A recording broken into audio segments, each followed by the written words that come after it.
Hey coaches, so I asked on my Instagram stories if people wanted more drills or coaching tips, and it was very clear that you want more drills. So today I thought I would take you through an alternative to just regular traditional hitting lines.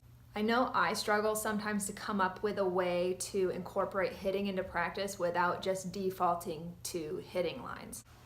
So in traditional hitting lines, the coach will toss to the setter will set to outside, set to middle, and then set to right side. And then everyone just waves through, and it's probably 2 minutes between each touch on the ball. And that's a really long time to wait, and it's not very game-like. Literally no one tosses a volleyball to you when you're playing. Also, you're not going against any sort of defense. Depending on what your coach is asking, sometimes there's no point to it other than to just warm up your arms or to just go through the motions and practice hitting. Now, hitting lines can be productive for younger players or players who need to focus on their footwork and their arm swing. However, older teams really need more of a challenge than just running through hitting lines. I would say starting in at least 7th grade, possibly 6th grade, depending on how much experience they have and whether it's a club team or not, you should be mixing it up and not just doing basic hitting lines. So the drill I'm going to set up for you today is called hitting lines versus defense.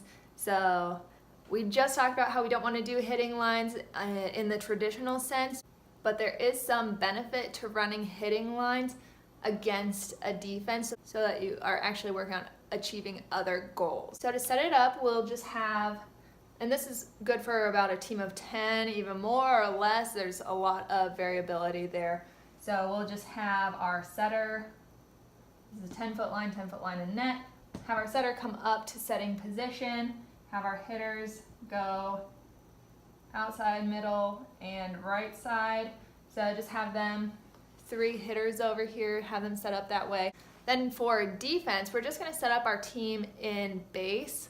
I know some teams will set up base a little bit differently, but this is pretty standard. So we're just gonna have defense, defense, defense, defense. These are all back row players, back row, front row. So they're lined up in base, ready to defend against hitting lines once they see where it's going. And when you're setting up this drill, you want to decide what is your objective? Is your objective to work on hitting or is it to work on defense? So to start the drill, and as much as I hate starting from a toss, that's a good way to keep the flow going quickly. So we'll have the coach line up back here, just with a ball cart, so that they can toss to the setter and keep the drill flowing. So the ball will always start on this side, will be hit to this side and then sent back, and without playing that ball, we're just going to start again from another toss as soon as the defense resets. When you're setting up this drill, you can do one of 2 things. You can either go for time or go for a goal number.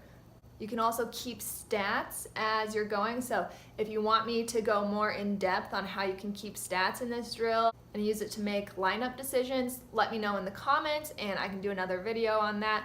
But I'm gonna skip over doing stats for the drill right now. So let's say you want to go for time. So you wanna do 2 minutes of defense with each player playing in their position. And then after 2 minutes, you'll rotate. Since we're playing in base, you're just gonna be switching out 1 or 2 people. This works best if you have a normal lineup and they know when people go in, when people go out.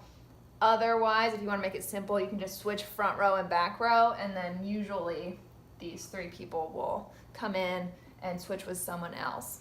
So that's one way, is to do it for time, let's say 2 minutes. Another objective for the drill is to have a goal number that you're trying to hit before the players can rotate. I always like my players to work on hitting to the corner. So what I'm gonna do,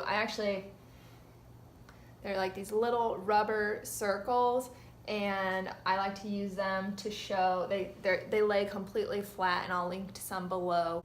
But you can outline things on the court without it interfering in play. So I'll lay down some of those markers to block off the corners. So like 1, 2, 3. So this is where we're trying to hit, or over here.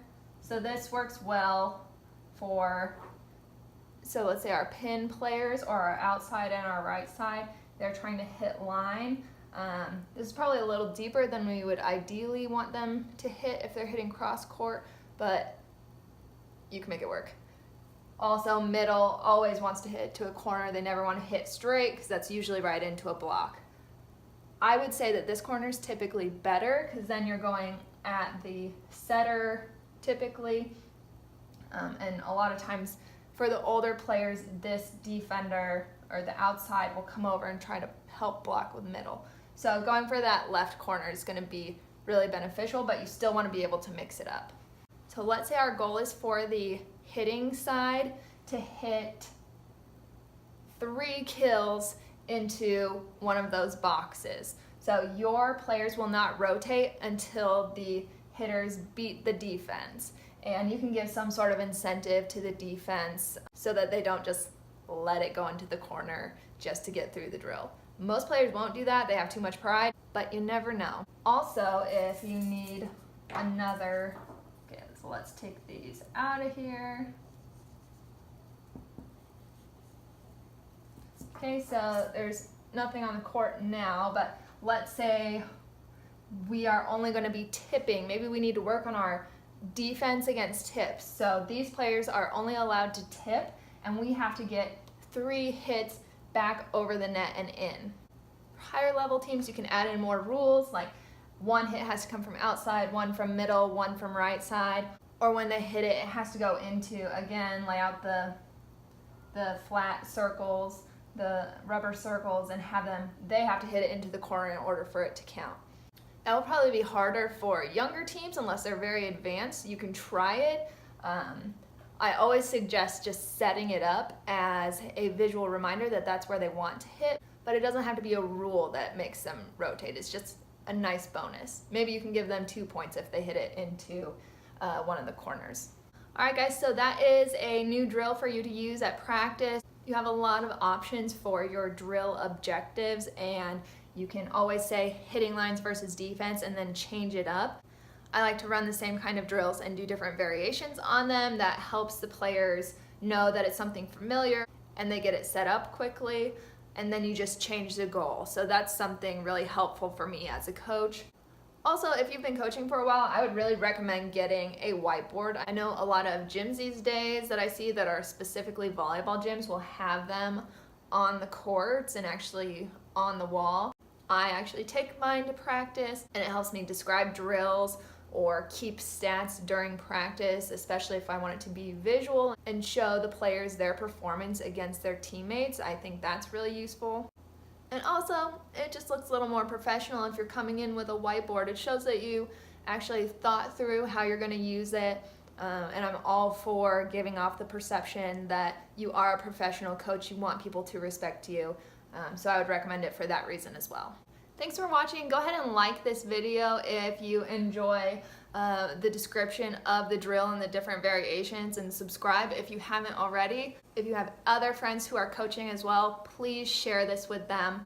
And then head to getthepancake.com. That's my website where I share tons of drills and coaching tips and some free resources as well, like stat sheets and practice plan templates.